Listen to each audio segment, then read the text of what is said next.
Lecture number 2, Econometrics, part 2nd or part B. In previous part of lecture number 2, we discussed the 6 consequences of model misspecification error by theoretical. Now we try to more explain that 6 consequences on the basis of some equation.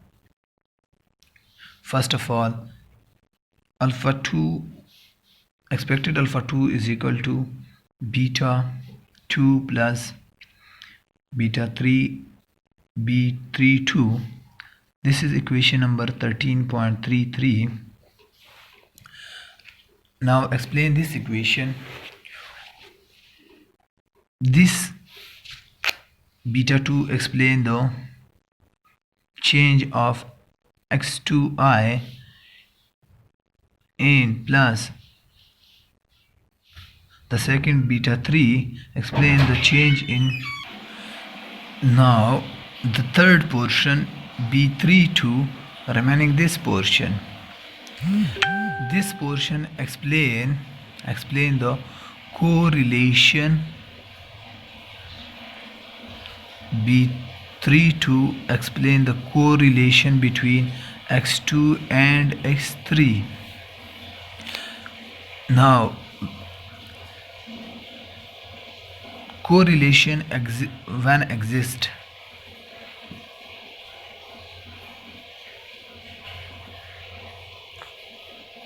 zero not is equal to 0. It's mean that the correlation between x2 and x3 are existed, but when x beta b32 is equal to 0, it's mean there is no correlation between x2 and x3. Now issue here created, जब हमारे पास correlation exist करती है तो correlation की वजह से क्या हमारे पास मिसस्पेसिफिकेशन एरर आ सकता है या नहीं आ सकता। अब सेकंड हमारे पास जब b3 this term sorry in 13 equation अगर वो 0 के बराबर हो जाए, तो 0 के बराबर हो जाए, देन हमारे पास सिचुएशन क्या होगा कि मिसस्पेसिफिकेशन हमारे पास नहीं आएगी। अगर ये 0 के बराबर हो, अगर हम मिस करते हैं और इसका कोई इफेक्ट ना हो, और हमारे पास जो ट्रू मॉडल में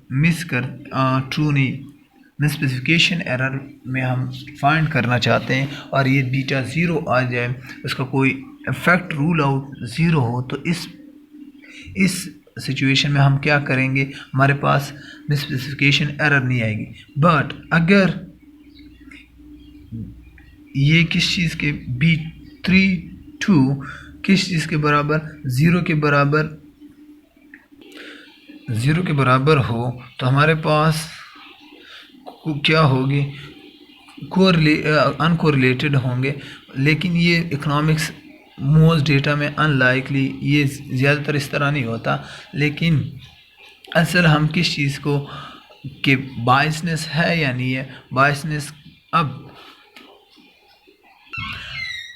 इशू किस चीज़ का है, इशू हमारे पास हेयर जो पूरे इस टर्म को जो हम पढ़ रहे थे, कौन सा कि b32, इसमें इशू अगर ये ग्रेटर देन 0 मीन पॉजिटिव हो, पॉजिटिव वैल्यू आए, और इसमें इशू हो किस चीज़ का कि ये नॉट इज़ इक्वल टू 0 हो, और अगर 0 के बराबर हो तो देन एवरीथिंग इज़ 0। अगर ये पॉजिटिव आ जाए तो हमारे पास पॉजिटिव आने की वजह से क्या होगा, और एस्टिमेट हो जाएगा, मॉडल क्या करेगा और एस्टिमेटेड हो जाएगा। लेकिन जो ट्रू वैल्यू, पॉजिटिव वैल्यू किस चीज़ की, बीटा 2 की हमारे पास और एस्टिमेटेड आएगी। इसी तरह अगर यही वैल्यू क्या हो, पॉजिटिव बायसनेस आएगी ऑन द बेसिस ऑफ किस चीज़ की, बीटा 2 हमारे पास फिर वो ट्रू क्या होगी, और एस्टिमेटेड वैल्यू कैलकुलेट हो जाएगी ऑन द बेसिस ऑफ किस चीज़ के बेस पे, कि हमारे पास जो B32 वो भी इनमें पॉजिटिव कोरिलेशन है, और हमारे पास जो बी ये होल टर्म है वो भी पॉजिटिव है। तो इस वजह से हमारे पास जो कैलकुलेशन है, वो जो एस्टिमेशन है वो और एस्टिमेटेड हो जाएगा। तो इस वजह से हमारे पास जो मॉडल है, मॉडल क्या होगा, एंटायर मॉडल होगा वो और एस्टिमेटेड होगा। और इसी तरह हमारे पास क्या होगा कि जो डायरेक्ट इफ़ेक्ट है ऑन द वाइज वो रिप्रेजेंट नहीं होगा, और इनडायरेक्ट इफ़ेक्ट जो x3 का है वो शो होगा ऑन द बेसिस ऑफ और एस्टिमेशन। इसी तरह इन शॉर्ट कि x2 क्या होगा, वो एट्रीब्यूट ऑफ x3 के भी एक्सप्लेन करता है, वो इफ़ेक्ट करता है। x2 क्या करेगा, वो इन्फ्लुएंस करता है अगर जब कोरिलेशन हो ऑन द एट्रीब्यूट या characteristic of x3। For example ये जो दोनों वेरिएबल हैं इसका इफ़ेक्ट अगर अलग अलग हो देन एक सिचुएशन, लेकिन अगर इनका कोरिलेशन हो, कोरिलेशन जो हमने लास्ट में ये पॉजिटिव, तो इस वजह से क्या हमारे पास होगा, हमारे पास फॉर एग्ज़ाम्पल इनका आपस में जो कोरिलेशन है वो या पॉजिटिव हो, अगर पॉजिटिव होगा तो ये, और ऑल कोरिलेशन पॉजिटिव हो तो और ऑल एस्टिमेशन क्या होगी, वो और एस्टिमेटेड, वो इसको और भी ज़्यादा बढ़ा चढ़ा के बताएगा। और इसी तरह तो ये एक दूसरे पे इन्फ्लुएंस करेंगे। तो इस वजह से फिर हम क्या कहते हैं कि ये हमारे पास जो इफ़ेक्ट है वो हमारे पास असल जो मॉडल है उस तक हमें on the basis of this correlation या मिसिंग ऑफ इम्पॉर्टेंट वेरिएबल की वजह से फिर मॉडल मिसस्पेसिफाई हो जाता है। लेट्स अब अगर हम वेरिएंस देखना चाहते हैं, वेरिएंस ऑफ अल्फ़ा 2, वो एक्सपेक्टेशन थी अल्फ़ा 2 एंड बीटा 2। अब हमारे पास क्या होगा कि वेरिएंस ऑफ अल्फ़ा 2 किस चीज़ के बराबर है, alpha 2 divided by sigma x2 i। Variance of beta 2 किस चीज़ के बराबर होगा, सिग्मा स्क्वायर, ये सिग्मा स्क्वायर होगा, sorry not alpha, sigma square above भी sigma square divided by x2i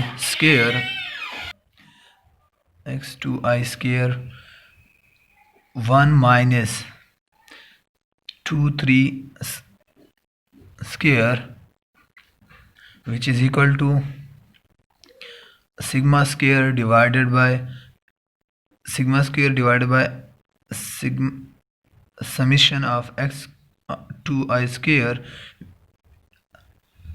i vif।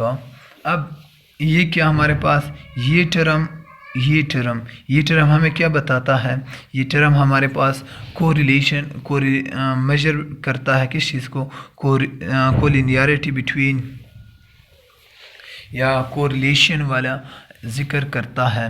तो इसी बेस पे हमारे पास या इसको अदर जो variance inflation vector variance inflation factor भी कहा जाता है, और वो कैलकुलेट किस तरह किया जाता है, VIF कैलकुलेट किया जाता है 1 डिवाइड 1 माइनस 2 और 3 दिस वन। अब हमारे पास ये है, तो हम दो वेरिएबल के दरमियान 2 और 3 के दरमियान क्या कोरिलेशन चेक करते हैं, कोरिलेशन बिटवीन 2 एंड 3। हमारे पास x2 एंड x3 के दरमियान जो कोरिलेशन चेक करते हैं या कोलिनियरिटी चेक करते हैं, तो वो क्या मेजर करके देता है, वो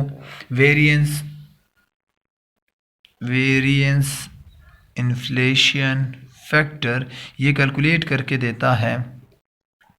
तो इसी बेस पे हम फिर, और इसको डिस्कस किया गया है 10 चैप्टर में, कोरिलेशन को मल्टीकोलिनियरिटी की जिक्र 10 चैप्टर में हुआ है।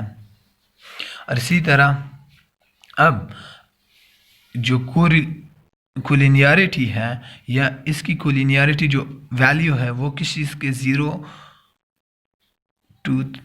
0 और 1 के दरमियान होगी।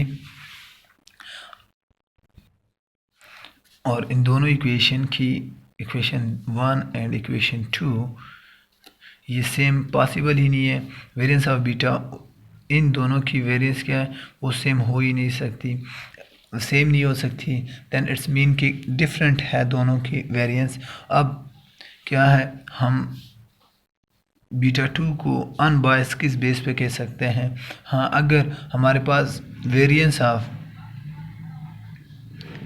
Of alpha 2 less than variance of beta 2 और हमारे पास यही सिचुएशन भी आ जाए, लेकिन फिर भी हमारे पास क्या है, हमारे पास अल्फ़ा का वेरिएंस क्या है वो 22 है, स्मॉलर भी है लेकिन 22 है। और बीटा का क्या वेरिएंस है, देन बीटा 2 से, तो बीटा 2 से इसका वेरिएंस स्मॉलर है और 22 है। वो किस वजह से रूल आउट कर सकते हैं हम सिर्फ एक ही सिचुएशन में, कि जब क्या हो कि 0 के बराबर हो, देन हमारे पास सिचुएशन, तो इसकी